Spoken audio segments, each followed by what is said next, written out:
जय मसीह की सभी को। आज का वचन नीति वचन 3 उसका 7वां और 8वां पद। अपनी दृष्टि में बुद्धिमान ना होना, यहोवा का भय मानना और बुराई से अलग रहना। ऐसा करने से तेरा शरीर भला चंगा और तेरी हड्डियां पुष्ट रहेंगी। प्रियो, परमेश्वर का वचन हमें कहता है कि जब हम इन तीनों बातों को करते हैं तो हमारा शरीर भला चंगा और हमारी हड्डियां पुष्ट रहेंगी। अक्सर जब हम बीमार पड़ते हैं या शरीर की कमजोरी के से हम डॉक्टर के पास जाते हैं तो डॉक्टर हमें कुछ औषधि को देते हैं, कुछ दवाइयों को देते हैं और कहते हैं आप इनको रेगुलर लेते रहेंगे तो आपके शरीर से ये बीमारी दूर हो जाएगी, आप तंदुरुस्त होंगे, आपकी कमजोरी दूर हो जाएगी। यहाँ पे परमेश्वर का वचन सुलेमान के द्वारा हमसे ये कहता है, यदि हम अपने जीवन में इन 3 औषधियों को लेते हैं, तो वो हमारे शरीर को भला चंगा रखते हैं और हमारी हड्डियों को पुष्ट रखते हैं। परमेश्वर का हर एक वचन सच्चा है प्रियो, और जब हम इस पे विश्वास करते हैं तो ये हमारे जीवन में प्रभाव डालता है। पहली मेडिसिन है कि हम अपनी दृष्टि में बुद्धिमान ना हो। प्रियो, हम अपनी दृष्टि में, अपनी नज़र में अपने लिए बुद्धिमान ना समझें। यदि परमेश्वर ने हमें बुद्धि और समझ और ज्ञान के अभिषेक से भरा हमें दिया है, तो उसके लिए उस देने वाले को हम धन्यवाद दें। लेकिन ना कि अपने लिए घमंड करें, अपने आप को ऊँचा दिखाएँ, दूसरों को तुच्छ जाने।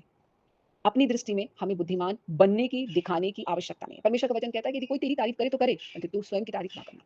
परमेश्वर का वचन हमें सिखाता है कि यदि हमारे ऊपर अनुग्रह हुआ है, तो उसे देख के उसे दूसरे लोग ज़रूर उसके प्रकाश से प्रकाशित होंगे, उसकी तारीफ करेंगे। लेकिन हम परमेश्वर को उसका क्रेडिट देंगे, हम परमेश्वर को उसका धन्यवाद देंगे, क्योंकि देने वाला वो है। परमेश्वर का वचन कहता है कि यहोवा का भय मानना, अर्थात परमेश्वर यहोवा का हमें भय मानना है। भय का अर्थ ये नहीं है कि हम उससे डरें, क्योंकि परमेश्वर ने हमें भय की आत्मा नहीं दी है, परंतु प्रेम, सामर्थ और संयम की आत्मा दी है। तो हम परमेश्वर से डरे कैसे? कि हम उससे प्रेम के कारण उसका आदर करते हुए उन बातों को ना करें जो वो नहीं पसंद करते हैं। जब हम परमेश्वर यहोवा का भय मानेंगे, तब हम बुराई से दूर रहेंगे। जब हम अपने जीवन में इस बात का ध्यान रखेंगे कि हम जो बोलते हैं, सुनते हैं, देखते हैं, करते हैं, उससे परमेश्वर प्रसन्न होता है या उसे दुःख होता है, क्रोधित होता है, तो हम धीरे-धीरे पाप से, बुराई से बचते रहेंगे। यूसुफ के जीवन में देखें, यूसुफ अपनी दृष्टि में बुद्धिमान नहीं था। जब राजा उसको बुलाता है कि वो उसके स्वप्न का अर्थ बताए, तो यूसुफ ने राजा से कहा, "मैं तो कुछ भी नहीं जानता हूँ। परमेश्वर यहोवा ही इस बात का जवाब देगा।"